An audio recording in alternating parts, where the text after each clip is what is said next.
Well, ladies and gentlemen, this is the prime example of what it means to come full circle and arrive back where you started. Yes, ladies and gentlemen, if you guys don't know, perhaps you are new to the channel after the fact, Amazon's Rings of Power is what blew up this channel in the first place. It was our first major explosion in terms of subscribers and growth, and we continued obviously from there all the way to where we are now. Now, the amazing thing is that we have come full circle and arrived here at the Lord of the Rings, the Rings of Power Season 2 teaser trailer, and it is time to not only react to it, but talk about the general discourse surrounding the trailer, which we already knew was going to be hilarious.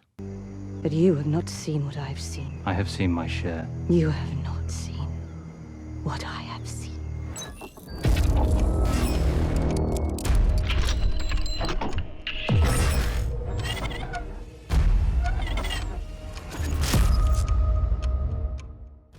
So we have an article here from That Park Place with a headline that reads, Amazon MGM Studios, The Lord of the Rings, The Rings of Power Season 2 teaser trailer gets mocked and downvoted. Now, obviously, we knew this was going to happen. Nobody that I can think of was ever truly interested in seeing Rings of Power Season 2. The only reason why Season 2 is happening is because it was already paid for and bought when Season 1 came out, and it's just trying to claim to be a Season 2 so that they can try to showcase some sort of, success with the TV show. But ultimately, the Season 1 failed miserably, but they had already invested and paid for Season 2, and it was bought up front in part of that $1 billion that they spent on this TV series. So we're going to get into this video and react to it. I might have to pause it. I don't know if this is copyrighted or not. I guess we'll find out. Not really sure how long it is, but let's just watch the trailer and see what happens. An evil, ancient and powerful has returned.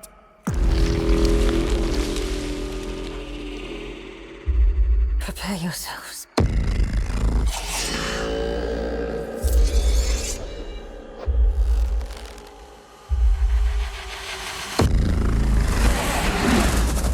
A worm is his way inside your mind. At Presta. Now, hold on. Right off the bat, I hate the fact that they're trying to treat this as some sort of suspense thing, because let's be real, this is not going to be anything suspenseful, right? Like, number one, the lore that this TV show is trying to adapt has been completely destroyed to the point where nobody's going to care. Nobody's going to be on the edge of their seats, right? It's not one of those things where we need the dark, broody music from a trailer to try to pass off some sort of suspense.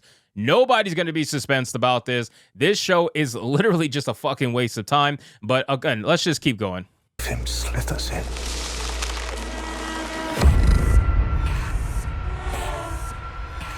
I think he has been here. I think he's been here among us all along.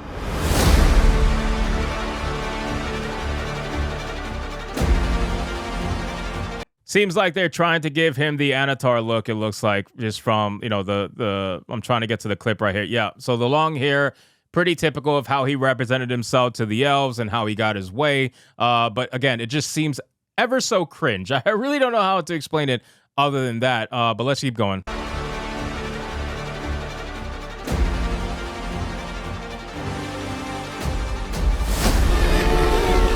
Every soul in Middle-earth is in peril.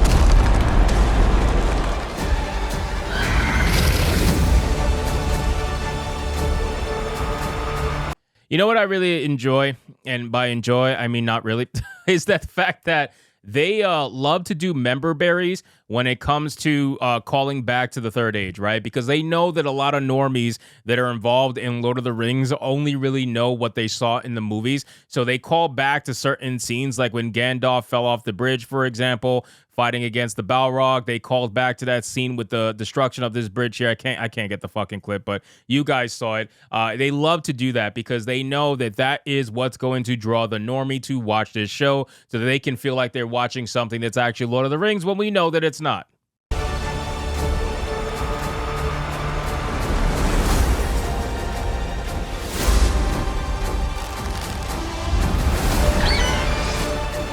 Nobody has been able to explain how that elf has gotten a fade in Middle-earth since the beginning. I'm still waiting for an answer on that.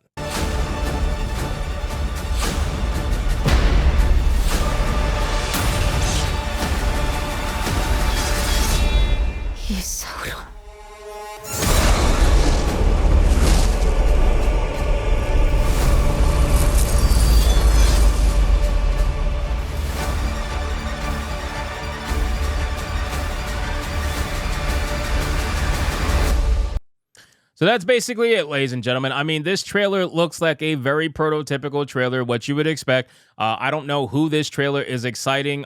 Maybe the non-Lord of the Rings fan, perhaps, is who's going to be excited from that. They're going to be like, oh my God, look at the magic and it's elves and there's bows and arrows. Oh my God.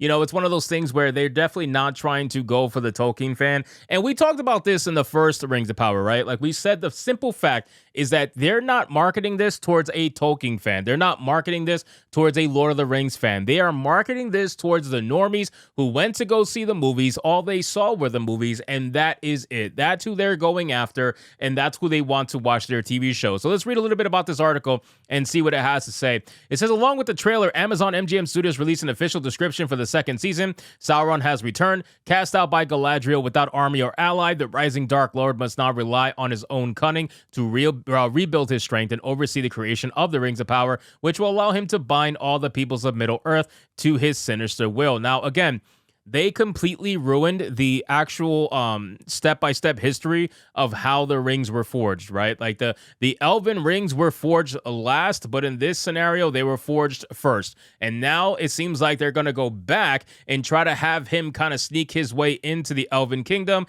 and forge the rings for obviously the other races within Middle-earth. It is an interesting timeline that they decided to go with. I don't know why they decided to do the elven rings first, but I guess because they were focusing on the story of Galadriel in the beginning, that's probably why they did it. It says it concludes that building on season 1's epic scope and ambition, which okay. Season 2 of Amazon's Lord of the Rings of Power plunges even its most beloved and vulnerable characters into a rising tide of darkness, challenging each to find their place in a world that is increasingly on the brink of calamity. Elves and dwarves, orcs and men, wizards and harfoots, as friendships are strained and kingdoms begin to fracture, the forces of good will struggle ever more valiantly to hold on to what matters to them the most, each other. Now, again, guys, I don't know. A lot of people are asking me if I'm going to do TV shows review of this. Probably not. Let's be real. There's other YouTubers out there that do it better. I know that I've done it before in the past, but I just can't bring myself to do it. I can't bring myself to watch this god-awful fucking show. But I know that because there's such a huge request for it on my channel, I probably will have to at least semi-watch it. I'm not going to give Amazon the view, that's for fucking sure. But I'm going to find a way to obviously watch it and maybe review it on Saturday Night Hypnosis perhaps, or talking about it on Hypnocast. Who really knows? We have a lot of options that we didn't have before on this channel, thankfully. But this TV show is going to be, if you want to see the prime example, no pun intended, of what it looks like to just burn money away, just look at Rings of Power. This is exactly what this is. This is money that is burning right in front of you at a mass scale. Like I just can't believe that these 2 seasons were $1 billion. Now, I will say one thing. The TV show is beautiful to look at. There is great sets by far. The CGI is pretty damn on par with most movies these days, I would imagine. It looks pretty good. The costumes, fucking terrible. I've never liked the costumes since the beginning. The actual characters, the way they look are fucking terrible. I do not like it. It looks awful. The dwarves are probably the only things that look pretty decent in the entire TV show. Aside from that, everything else looks fucking garbage. And now the fact that they're trying to utilize Sauron as Anatar, or at least his form as Anatar, it's going to be very interesting to see what they decide to do. And by interesting, I mean they are going to ruin the lore even further. So if you're watching this from a Tolkien perspective and you're trying to find anything that's going to be possibly lore accurate, you might as well give up now because it's not going to be here. So anyway, guys, thank you so much for watching this video. I hope you did enjoy it. If you did, consider leaving me a subscribe. I would greatly appreciate it. Don't forget to like the video, comment, let me know what you thought, and I'll see you guys on the next one. Hypnotic out.